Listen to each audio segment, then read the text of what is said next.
Então, vamos fazer a nossa oração para começarmos o nosso estudo. Sempre é importante e não é um costume, é uma tradição, mas é realmente o que nós devemos fazer quando nós vamos estudar a Bíblia, que é orar.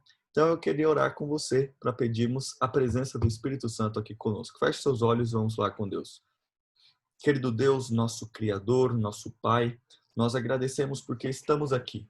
Estamos finalizando já o mês de junho e olhando para trás, nós vemos que o Senhor nos abençoou e que o Senhor nos protegeu. A nossa saúde está boa.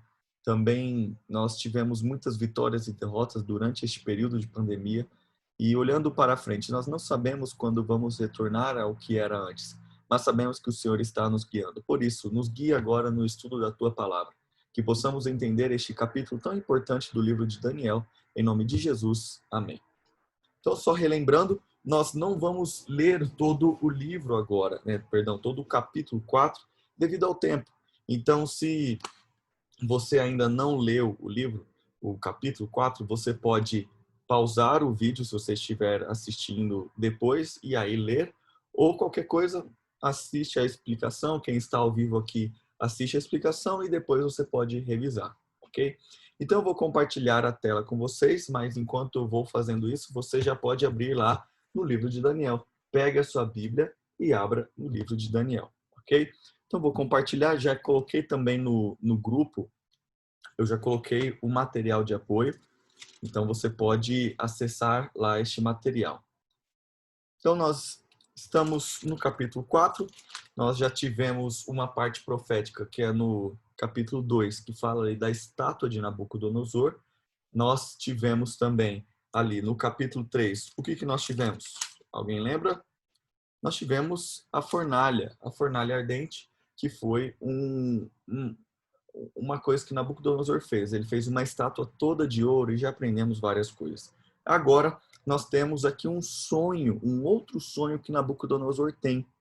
E é o que nós vamos explorar agora. Só para fazer uma breve recapitulação, ele sonha com uma árvore. Essa árvore é muito grande, ela alimenta, faz uma sombra muito bonita para aqueles que estão embaixo dela, causa proteção, só que essa árvore é cortada e ali fica só o toco da árvore. E aí Nabucodonosor fica com medo deste sonho e novamente Daniel vem e interpreta o sonho. E a interpretação deste sonho é que Nabucodonosor significava, esta árvore significava Nabucodonosor, e ele passaria um tempo é, vivendo como um bicho, como um animal, como se fosse um juízo de Deus sobre Nabucodonosor por não ter ouvido a, as, as lições e também não ter ouvido as reivindicações, os apelos de Deus. E depois Nabucodonosor ficou um período ali como animal, ficou comendo fora do convívio humano, ficou comendo como um bicho mesmo e depois voltou para ser rei. Então, em resumo, é isso que aconteceu. Então, por isso, agora nós vamos explorar este capítulo tão importante. Então, nós percebemos que em Daniel 4, nós percebemos algumas coisas. Vamos dividir o capítulo em 3, ok? Então, nós temos aqui alguns alunos do ensino fundamental 1, alguns alunos do ensino fundamental 2, alguns do ensino médio e também alguns pais que estão assistindo, pessoas adultas. Então, nós precisamos da paciência, talvez, dos mais velhos e também da criatividade dos mais novos para entendermos. Então, nós vamos dividir o capítulo em 3. O sonho, esse que eu mencionei para você, foi contado até o verso 15. Depois, o sonho foi interpretado por Daniel e o sonho foi cumprido. E quais são as lições que Nabucodonosor e nós aprendemos neste capítulo 4? Que o arrogante se tornou humilde. A lição que nós tiramos aqui no capítulo 4 de Daniel é sobre a arrogância. O soberano se tornou grato, o soberbo, perdão, se tornou grato. O insolente se tornou respeitoso. Ou seja, quem não era humilde se tornou humilde agora. Quem não agradecia se tornou grato. Quem não era respeitoso se tornou respeitoso. Então são 3 lições deste capítulo que nós tiramos. Nós devemos ser humildes, nós devemos ser gratos e devemos ser respeitosos. Ok? Então, quando você ler todo o capítulo 4 de Daniel, você já tem que ter estas 3 lições na sua cabeça, na sua mente: humildade, gratidão e respeito. Ok? Lá em Daniel, no capítulo 4, o verso 37, diz assim, e é algo muito interessante. O verso 37 fala: Agora eu, Nabucodonosor, louvo, glorifico e honro o Rei dos céus. Todos os seus atos são justos e verdadeiros, e ele tem poder para humilhar os orgulhosos. Este é o nosso Deus, e ele tem poder para humilhar os orgulhosos. Muitas vezes nós somos muito orgulhosos. Independente da nossa idade, a gente tem um orgulho, quer fazer aquilo que está no nosso coração somente. Muitas vezes nós não queremos obedecer os mais velhos, obedecer as pessoas. Nós talvez não temos a humildade de reconhecer que uma pessoa mais nova nos ensina. Então nós precisamos reconhecer a humildade, a gratidão, o respeito pelas pessoas, mas principalmente por Deus. Agora, nós precisamos entender algumas coisas aqui, que o capítulo 4 apresenta. Aqui nós vemos que Nabucodonosor, ele estava falando, nossa, como eu sou poderoso, eu vivo no meu palácio e meu palácio é grandioso. Se você ler ali o início do capítulo, você vai perceber que ele se achava o grande poderoso. Para nós entendermos um pouquinho mais sobre aquele tempo lá, a Babilônia naquele tempo, ali existiam, para a cidade da Grande Babilônia, existia uma hidrografia, ou seja, um rio, que era o rio principal, o rio Eufrates, e existiam também outros rios em volta, e canais de abastecimento, ou seja, eles puxavam a água de outras regiões e traziam para a cidade, ou seja, esta cidade era muito bem alimentada com água, porque sem água a gente não consegue viver, né? Olha, eu tenho a minha garrafinha aqui, falando em água, me deu até sede. Então, vamos fazer uma pausa. Agora todo mundo bebe água, vai lá. Se você não conseguir beber água, porque você não tem a sua garrafinha, então já aprenda, sempre tem a sua garrafinha. Então vamos lá, pausa para a água.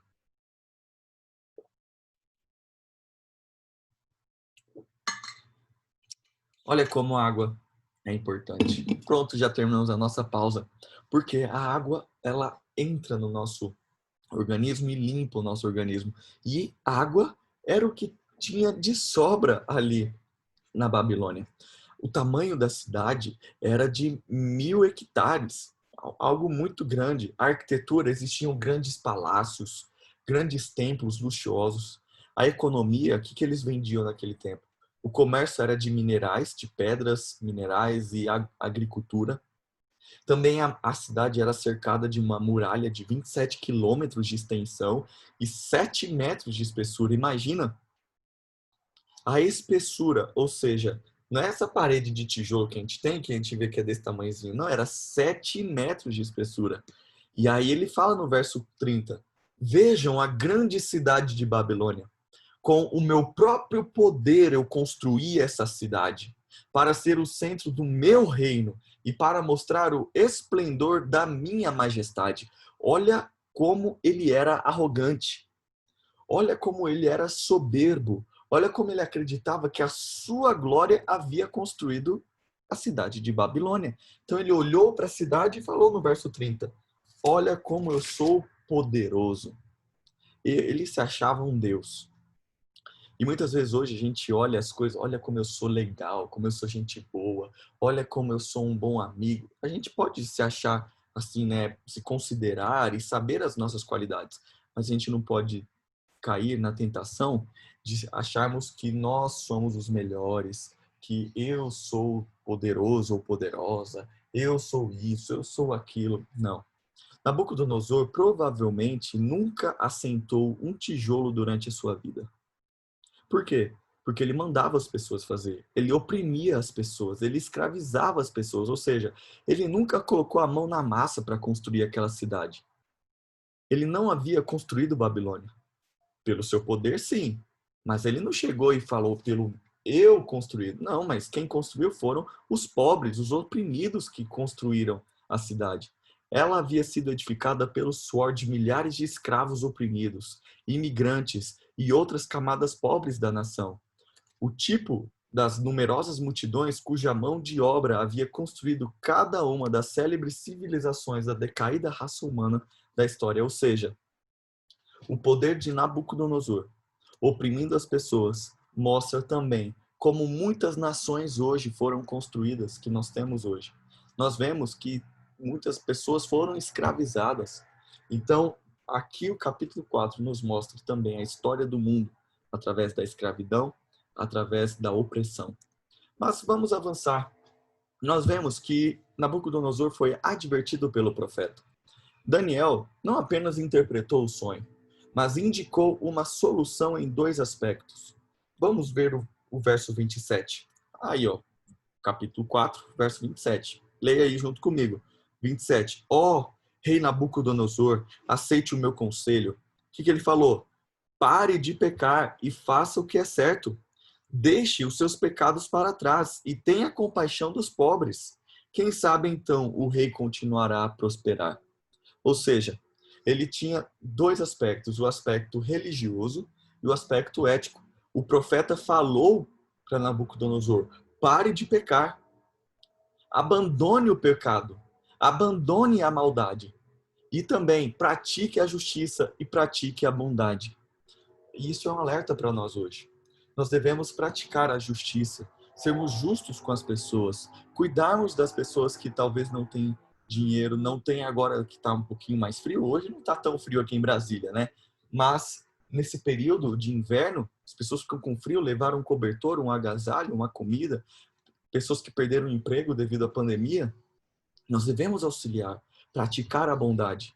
Então, isso é um chamado para que você cresça na justiça e na bondade pelas pessoas. Você ser justo, coerente e também abandonar a maldade e o pecado. Então, o chamado do profeta de Daniel para Nabucodonosor é o chamado para nós hoje. Então, nós já aprendemos desde o começo que nós devemos ser humildes, respeitosos, reconhecermos o poder de Deus, abandonarmos a, a maldade, abandonarmos o pecado e sermos bondosos. Também, nós percebemos aqui neste capítulo que Deus tem um domínio da história. Deus comanda a história. O que Nabucodonosor perdeu? Ele perdeu o seu orgulho. Olha o verso 31. Leia comigo o verso 31. Enquanto essas palavras ainda estavam em sua boca, veio do céu uma voz e disse: esta mensagem para você, rei Nabucodonosor. Você não governa mais sobre este reino. Ele perdeu o seu orgulho com o seu poder, porque ele não governava mais. Deus tirou isso dele. Ele também perdeu a sua sanidade, ou seja, olha, ele ficou meio doido. Oh. Será expulso do convívio humano, viverá nos campos com os animais selvagens e comerá capim como os bois. Viverá desse modo por 7 períodos, 7 anos, até que entenda que o Altíssimo domina sobre os reinos do mundo e os dá a quem ele quer. Deus domina, então ele tirou a sanidade. Nabucodonosor ficou louco. Ele ficou vivendo com os animais. Ele pastou comeu capim como boi. E também, Deus tirou o reino de Nabucodonosor. Nabucodonosor perdeu o seu orgulho, a sua sanidade mental e o seu reino. Aquele que acreditava ser um Deus se tornou menos que um humano. Aqui, Nabucodonosor estava tentando se colocar no lugar de Deus. Ele não reconheceu o poder de Deus, ele queria reconhecer a si mesmo. E aqui nós percebemos que Deus estava ensinando Nabucodonosor quem comanda. E para também nos ensinar quem comanda a história, quem governa a nossa vida. Olha o que está escrito lá em Provérbios, capítulo 16, o verso 18. O orgulho precede a destruição. A arrogância precede a queda. Ou seja, antes da destruição vem o orgulho. Antes da queda vem a arrogância. Então, por favor, aqueles que estão assistindo agora, abandone o orgulho. Abandone a arrogância. Cuide das pessoas. Volte para Deus. Reconheça que Ele governa a sua vida. E mesmo aqueles que estão no Fundamental 1, saiba que tudo que você está aprendendo hoje, tudo que você tem é Deus quem te deu. que você tem que reconhecer que talvez você tenha o seu irmão ou seu irmãozinho ou irmãzinha, e você tem que perceber que as coisas que vocês têm é para vocês dois, ou vocês três, ou para a sua família. Que o que você tem, Deus te deu, e você deve agradecer a Ele. Talvez você tenha alguma coisa que seu amiguinho não tem. Então você precisa, agora mencionando, e quem é mais velho, tira as lições para sua vida também, ok? E você percebe que você não deve fazer brincadeiras com o coleguinha, porque talvez ele não tenha aquilo que você tem. E que você também não tem que ficar inveja do coleguinha porque ele tem algo que você não tem. Você tem que entender que Deus governa e comanda a sua vida, ok? Então, não seja arrogante, orgulhoso. Não ache que as coisas são só suas. Você deve compartilhar, ok? Então, agora, nós vemos que Nabucodonosor, ele ergue os olhos para Deus, para o céu. Antes ele olhava para baixo, de cima para baixo. Eu mando aqui. E agora ele olha de baixo para cima. Ele reconhece que Deus é soberano. No verso 34, nós vemos que Nabucodonosor olhou para o céu, louvou a Deus e abandonou o orgulho.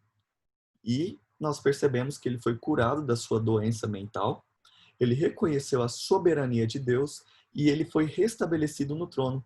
Então ele ficou esse período vivendo como um animal, como um boi, como um bicho, e agora ele retornou ao convívio humano. E olha o que está escrito lá em 1 Timóteo, capítulo 2, os versos 3 e 5. Isso é bom e agrada a Deus, nosso Salvador, cujo desejo é que todos sejam salvos e conheçam a verdade. Qual que é a vontade de Deus? Que todos sejam salvos, que todos conheçam a verdade. E irmos na presença dele agrada a ele. Você está aqui assistindo, aprendendo, fazendo esse estudo, lendo a palavra dele. Isso agrada a Deus. E ele vai moldando, vai transformando a sua vida. Ele vai te limpando por dentro. Isso é maravilhoso. E também nós percebemos que nós devemos ser humildes e gratos. E eu quero ler com você o verso 35. Sabe por quê? Eu vou explicar. Leia comigo o verso 35. Ele falando sobre Deus, ok? Comparados a ele, a Deus, os habitantes da terra são como nada. Ele faz o que quer entre os anjos do céu e entre os habitantes da terra. Ninguém pode detê-lo, nem lhe dizer por que fazes essas coisas. Nabucodonosor falou isso, mas sabe de uma coisa? Provavelmente ele estava com o livro de Isaías aberto. Hoje nós estamos com o livro de Daniel aberto, certo? Só que provavelmente ele estava com a sua Bíblia.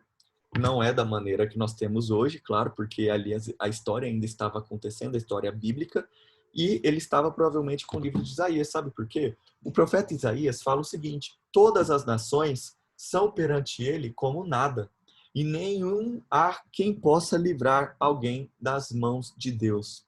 Não há ninguém que possa livrar das mãos de Deus. E Nabucodonosor falou a mesma coisa. Então, possivelmente, ele teve acesso à Bíblia. E o que isso nos ensina? A Bíblia também mudou o caráter de Nabucodonosor. Possivelmente, Nabucodonosor estudou a Bíblia e ele foi transformado. E o que nós estamos fazendo hoje aqui? Estamos estudando a Bíblia e estamos sendo transformados também. Deixe Deus transformar a sua vida através da sua palavra. Estude, aprenda sobre Deus. Olha que maravilha este capítulo, já aprendemos tantas lições. E se você que está aqui ao vivo conosco, você que está aqui na sala do Zoom, se tiver alguma dúvida, pergunta no WhatsApp, manda para mim, ali no Zoom, nos comentários, se você estiver no YouTube. Tira dúvidas, mas na verdade, peça para Deus te ensinar aquilo que está aqui na Bíblia, porque eu tenho certeza que a sua vida vai ser transformada. E eu quero ler, para finalizarmos, este verso aqui, este texto. Durante 7 anos, Nabucodonosor foi um espanto para todos os seus súditos. Por 7 anos ele foi humilhado perante todo o mundo. Então sua razão foi restaurada. E levantando os olhos em humildade ao Deus do céu, ele reconheceu a mão divina no seu castigo. numa proclamação pública, admitiu sua culpa e a grande misericórdia de Deus em sua restauração. Por isso, nós devemos entender que Deus é quem governa a nossa vida e é quem nos restaura. Eu estou muito feliz de estar com vocês aqui, de saber que você está sendo transformado pela vida do nosso Deus Criador. E também a sua vida está sendo transformada pela vida de Jesus, ao você estudar aqui na Bíblia. Hoje nós estamos estudando o livro de Daniel e vimos a maneira que Deus guiou a vida de Nabucodonosor e também esta é a maneira que ele guia a nossa vida. Que Deus te abençoe e nos vemos no próximo estudo.